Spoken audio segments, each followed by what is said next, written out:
नमस्कार दोस्तों, आपका हमारे चैनल पर स्वागत है। जैसा कि आपने थंबनेल में देख के समझ ही गए होंगे कि किस चीज़ पे हमको आज बात करना है। तो चलिए वीडियो शुरू करते हैं।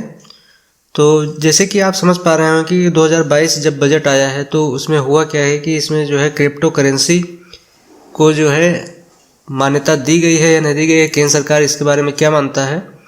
तो इसके बारे में आज हम बात करेंगे कि क्रिप्टो करेंसी लेना सही होगा, खरीदना सही होगा या नहीं सही होगा, और भारत सरकार इसको लीगल मानती है या नहीं मानती है।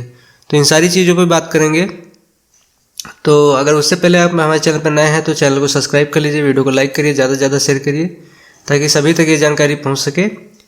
तो जैसा कि भारत सरकार ने सीधे बता दिया है कि अगर आप क्रिप्टो करेंसी लेते हैं और उनको जो है आप जो है विड्रॉल करते हैं तो उस पर 30% का टैक्स लगेगा, क्योंकि वो ये मानती है कि भारतीय रिजर्व बैंक के द्वारा क्रिप्टो करेंसी जो है मान्यता प्राप्त नहीं है। वो भारत सरकार उसी करेंसी को मान्यता देती है जो कि भारतीय रिजर्व बैंक द्वारा जो है संचालित की जाती है। तो भारतीय रिजर्व बैंक द्वारा क्रिप्टो करेंसी कोई भी ऐसी करेंसी नहीं है जो संचालित की जाती है। इसके लिए भारत सरकार ने अपना डिजिटल रुपया लॉन्च करने का अप्रैल में बताया है कि सत्र के पहले ही वीकेंड में जो है या 3 महीने के अंदर जो है आपका डिजिटल रुपया मार्केट में आ जाएगा, जो कि भारतीय रिजर्व बैंक द्वारा चालू किया जाएगा। तो कमेंट करके ज़रूर ये बताइएगा कि यहाँ पे जो है ये सही किया है या गलत किया है। कि जैसे कि आप इसको विड्रॉल करते हैं 30% का टैक्स लगेगा, तो 30% टैक्स किन चीज़ों में लगता है इसके बारे में बात करेंगे। कि 30% टैक्स जो है जुए में खेली गई चीज़ों पर, जैसे हम कोई जुआ खेलते हैं और उससे जो प्रॉफिट प्राप्त होता है तो उस पर हमको 30% का टैक्स देना होता है।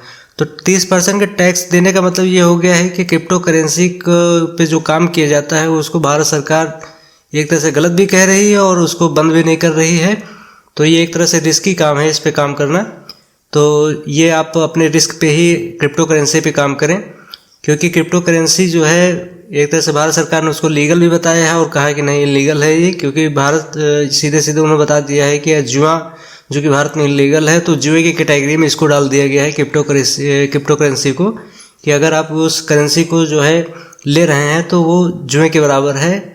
और तो इसलिए जो है आप अपनी समझ से अपने रिस्क पर ही क्रिप्टो करेंसी में काम करें, क्योंकि 30% टैक्स जो है वो सिर्फ जो है जुए में खेली गई चीज़ों पर ही लगता है।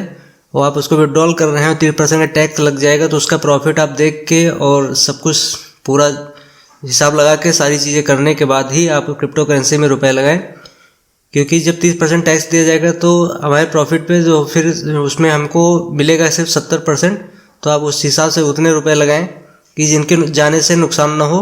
और अगर आप कहीं से पैसे लेकर इस पे पैसे लगा रहे हैं तो बिल्कुल ना लगाएं, और इस पैसे को जो है आप जो है वैसा ही पैसा लगाएं जो आपके पास अतिरिक्त रखा हो, क्योंकि भारत सरकार पता नहीं कब इसको जो है इनलीगल बता दे, क्योंकि इनके इसी सिस्टम में जो लग रहा है कि जैसे इसको जुए की लिस्ट में डाल दिया गया है तो उसी 30% टैक्स में डाला गया है। तो इससे सीधा मतलब यही निकलता है कि जो है इसको भारत सरकार लीगल नहीं मानती है। लेकिन मना नहीं किया है इस पे काम करने के लिए, क्योंकि उन्होंने खुद जो है भारतीय रिजर्व बैंक के द्वारा अपना डिजिटल रुपया लॉन्च करने की बात की है।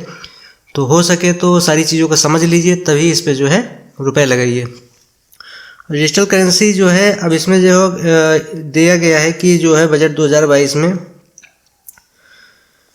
इसमें सीधे ये सिस्टम आया था कुछ दिन पहले कि शायद इसको सरकार मंजूरी दे दे। इसमें काफ़ी बार हुआ है कि फाइनेंस सेक्रेटरी ने जब क्रिप्टो के भविष्य के बारे में पूछा गया तो उन्होंने कहा कि यह अभी बहस का टॉपिक है, आने वाले समय में इसे कैसे रेगुलेट किया जाएगा इस पर काफ़ी चर्चा की गुंजाइश है। सरकार का रवैया यह है कि कानून बनाने से पहले व्यापक स्तर पर लोगों की राय ली जाए। इसके अलावा सरकार यह भी देखना चाहती है कि वैश्विक स्तर पर इस दिशा में क्या होता है। फिलहाल सरकार को कोई जल्दी नहीं है और सभी सिर्फ इससे हुई कमाई पर टैक्स वसूलने से मतलब है। तो यानी सरकार को इन सब चीज़ों से कोई लेना देना नहीं है। सरकार जो आप इससे हुई कमाई पर आपको 30% टैक्स लगेगा, सिर्फ उनको इस चीज़ से मतलब है।